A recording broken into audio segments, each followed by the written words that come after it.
Half of the skins in the new Inferno and Nuke collections are made by Valve, the other half by 3 lucky community members who kindly spoke with me about their designs. I didn't want Valve to feel left out, so I offered to interview them as well, but they politely didn't. These collections have been in development since last year, so it's not like a last-minute addition or anything like that. There was a lot of back and forth between the skin makers and Valve, and plans, designs and colours changed numerous times during this period. Kosear worked on 5 of the skins from the Inferno collection, while Nuke contains 2 from Millenia and 12 from Chemical Alia. I assume Valve must have liked Kosear's roll cage for mass design, firstly because they picked it back then, and second because they wanted him to make more with a similar rally and old car theme.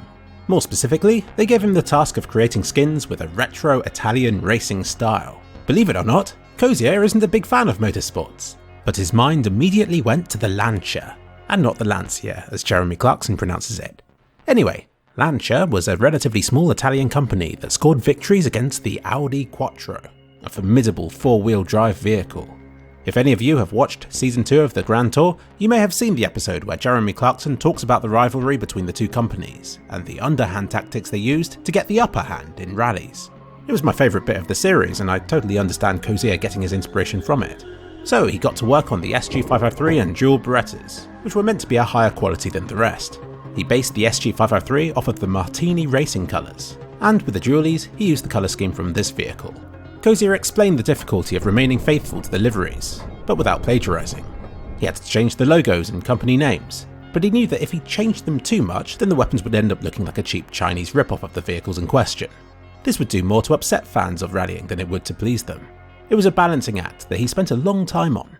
At one point, Valve also asked him to remove the word turbo from the design, but he explained that it was from a car feature rather than a company's logo, and ultimately, it was allowed to remain. The number 25 on the handle was not accidental. It was chosen so that, if reflected on the other side of the gun, it would still read 25. How about that? He also had to design 3 patterns that could be applied to any weapon. He had a lot more flexibility with these than he did with the specific weapon skins, but if anything, he found this harder. How could he portray a retro Italian rally theme in a pattern? Also, being for lower skin qualities, they had to be a little less flashy than his other designs. He made 5 to 10 patterns, but felt they would fall short of Valve's expectations. He really did struggle to come up with anything that he was happy with. It was a month or so before he got back to Valve, during which time he feared he might have been too late and that other people may have been asked to create skins instead. He apologetically wrote back to them, sorry that he didn't feel he had done the task asked of him. This was the first time in his life that he had failed to think of a design. He was met with silence, and his concerns grew. Later, he proposed that he created a skin instead of a pattern. And Valve said that was a good idea. He had to create a Mach 10, P250 and SSG08 design. He started with the Mach 10, which he sent off to Valve. All they asked him to do was to change the sticker to an Inferno logo. He then made the others as well.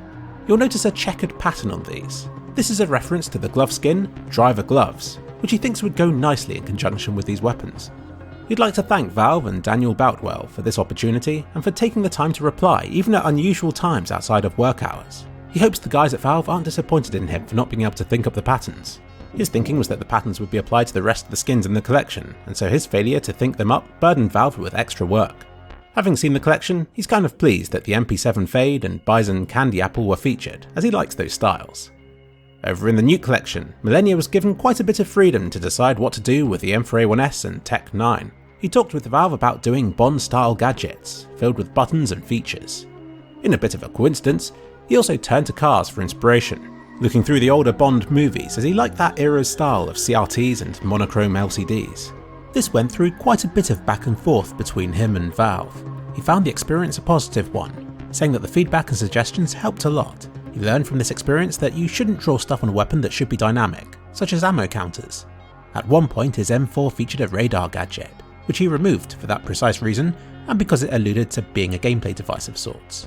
Knowing that these skins would make it into the game, he concentrated his time on these and made them extra special. He said additional effort was easy to justify when he knew that they'd be featured. Not that he knew what these skins would be for, he assumed it would be for an operation or something. By chance, he investigated the control panels on Nuke for inspiration, before even knowing that it was for a Nuke collection. You can see Nuke's influence on the M4 in particular. The suppressor on this weapon was borrowed from his Triton USPS skin. He said that it fit the style, so why reinvent the wheel? Chemical Alia worked on the patterns for the Nuke collection. This means that she can take credit for random access, coprocessor, facility negative, exchanger, motherboard, mainframe, bulkhead, facility draft coolant, facility dark, facility sketch, and mandrel. That's 12 skins. 2/3 of the Nuke collection.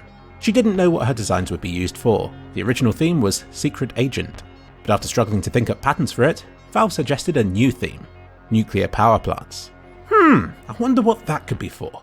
With this new plan, she got to work researching iconic imagery that people would associate with nuclear power plants, and then found a style that complemented a repeated pattern and limited colour scheme. She didn't know which weapons these patterns would be used on, but since patterns are generally reserved for lower tiered skins, she kept the colours muted in most of the designs, but threw in a few patterns with more vibrancy. For each pattern, she submitted 3 to 4 colour variations to Valve.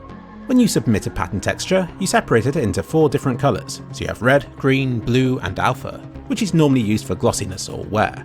This is when Valve took over, deciding which skins should be used on which weapons, and even what colour the pattern should be, which in some cases was different from the designs originally submitted. You can view the collections in their entirety in the videos that I've already released, where I briefly talk about each of the designs. Thank you to Kosear, Millenia and Chemical Alia for taking the time to talk to me, and Valve for being cool with it.